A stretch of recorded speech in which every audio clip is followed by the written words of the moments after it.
শোনো, হাঁড়িতে ভাত রাখা আছে, তুমি বেড়ে খেয়ে নিও। জুতোটা তো ছিঁড়ে গেছে।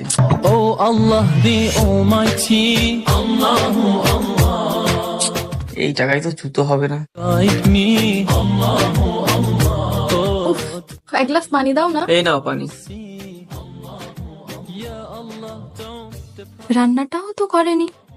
তুমি যখন দেখছো আমার বাড়ি আসতে লেট হচ্ছে, তাহলে রান্নাটা তো করে রাখতে হয়। সরি, আমি এখনই রান্না করতে যাচ্ছি।